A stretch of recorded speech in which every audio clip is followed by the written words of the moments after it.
Hey people, Gen Xer here. Actually have a good article here from Truth Dig.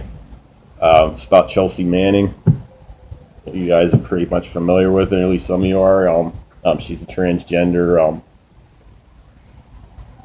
that's running for office. That was in the military overseas, and she got pardoned when Obama left for a 35-year sentence that she had. So it's a really good article.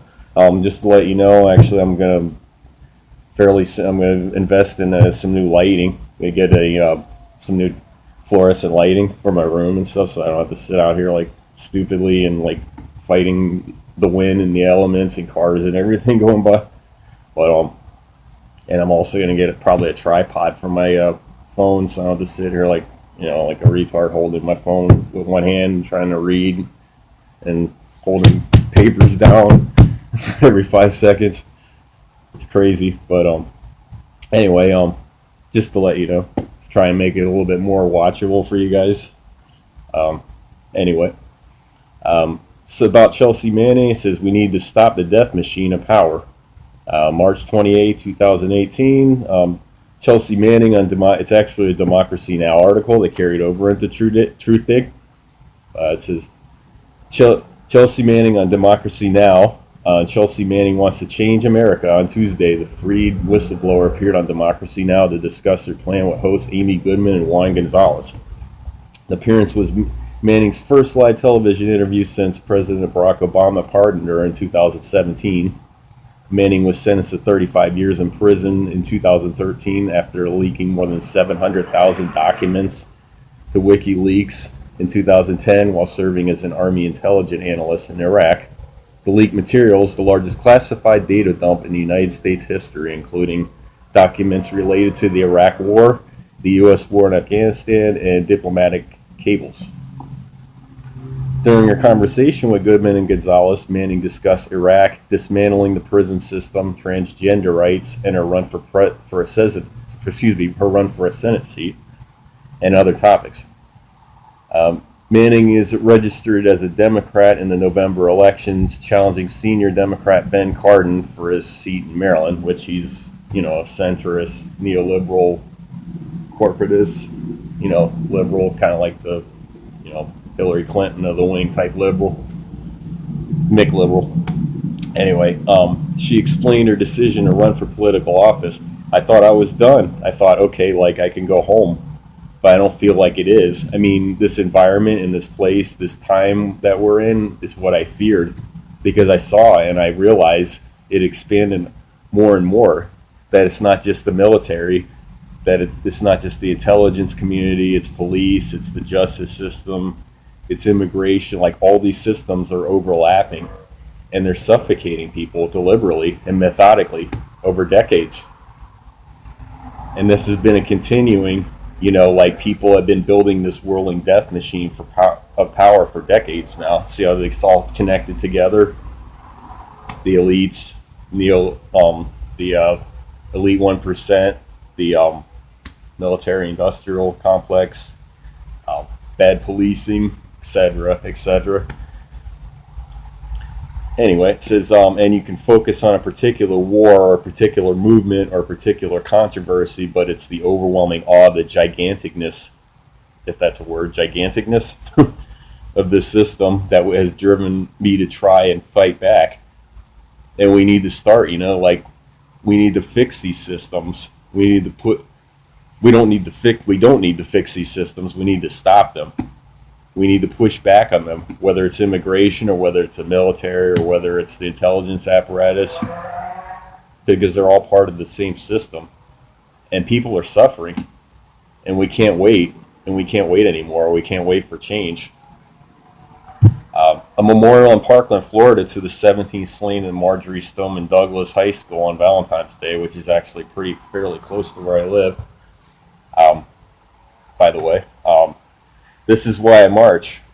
Were the words that ended nearly every speech in Parkland, Florida on Saturday. A reverent-all crowd of teens and thousands gathered there at 10 a.m. with long lines waited to enter the Pine Trails Park, located about a mile from Marjory Stone Douglas High School. It was basically an age-diverse crowd that drew from Parkland and surrounding towns, and that if the signs carried were an indicator, also a politically diverse one. The students at Stoneman Douglas called out their determination to stay the course in the fight for gun safety. We speak for the ones who can't. They also expressed their determination to use the ballot box. They have the money, we have the votes, went on a popular chant. Tony Montallo, the father of Gina Montallo, who was 14 when she was killed, took the stage with his son Anthony, who held a sign almost as wide as he was tall that read, "My sister could not make it here today. I'm here for her." Mr.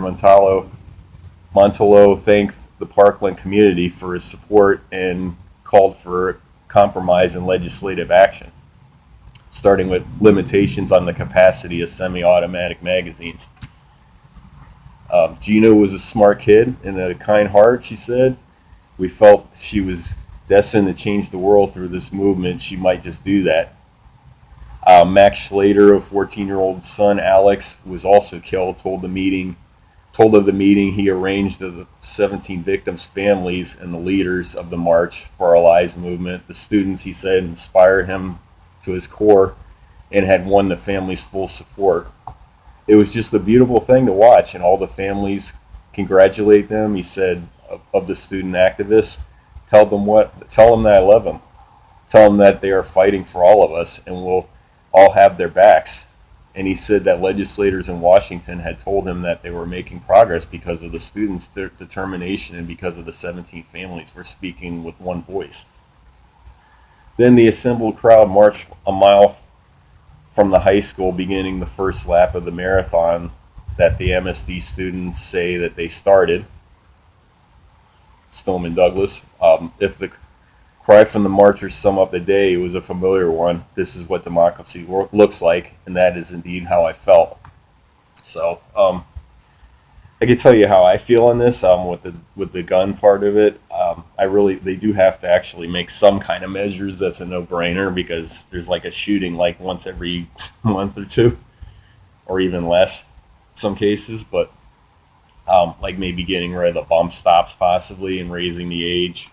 As far as like AR-15s, maybe something like making them either have to jump through hoops to get one and a lot of red tape in order to get one, like really super regulate it to where, like an extensive like background check on their personality or their mental health history, that type of thing is fine.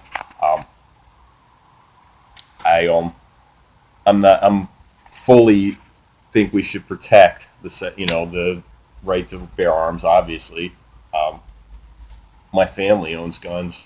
I have a 9mm. My father has a 357. So, things like handguns and shotguns, you got to be able to protect yourself. So nobody's saying that. Nobody's wanting to take your guns away. If they are, they're fringe and they're out of control. But Chelsea's good candidate, man. She's for single payer. She's for living wage, 15 an hour. She's for tuition-free college. She's for all the same things that Bernie is. She's a great candidate. The fact that she's transgender and doesn't matter to me. It's not like I think it's ridiculous. And obviously a no-brainer too when it comes to social issues like that. The Democrats can't just run on that one issue alone, though. That's why you see a lot of this on TV, where they're just running on the gun control and the, gun legislation and like Russia and Stormy Daniels all day long. They're going to end up actually motivating the right wing to show up and to vote and come out in droves against them, because they'll be all paranoid thinking that they're going to take their guns somehow. Yeah, they definitely need to do something. Thanks, Chelsea Manning, you're the greatest. If I was in Maryland, I would definitely vote for you, but I'm in Florida. I'm in South Florida, so that ain't gonna happen. But for anybody that's living in the Maryland area, that's where she's running, man. Get out there to vote for her. Knock on doors, if you have to. It's, give her some money, maybe directly. Don't do it through any kind of Democratic Party. It's like with me, I'm going to give money to the Democratic Socialists or or even Justice Democrats when I get my dividend. So give them a little bit of money. I'm not going to give any to D-Trip or the other, or the DNC. But yeah, it's a great article, man. She's running for Congress. Like I say, is get out there and vote for her if you can. She's another Bernie crap, man. Got to get as many of these FDR style Democrats that we can in there around office. It's not going to happen on all of them, it ain't. But because they're still going to get their shitty, crappy establishment candidates through periodically. It's going to be frustrating at times. It's like it's like Doug Jones, I mean, in Alabama. Yeah, a guy like just the other day just fucking stabbed his constituents in the back like right away. As soon as he gets in office, he automatically goes on board with the Republicans that got part of Frank Dodd legislation. Stupid, It's like, hello. I mean, these people aren't going to show up to freaking vote for you the next time. They're just going to be like, stay home. So, but anyway, it's a great article. Go Chelsea. Manning, power to the people. If you like it, subscribe. I appreciate all the support you can get. So anyway, you guys have a terrific day. Have a progressive day. Peace out. Thanks.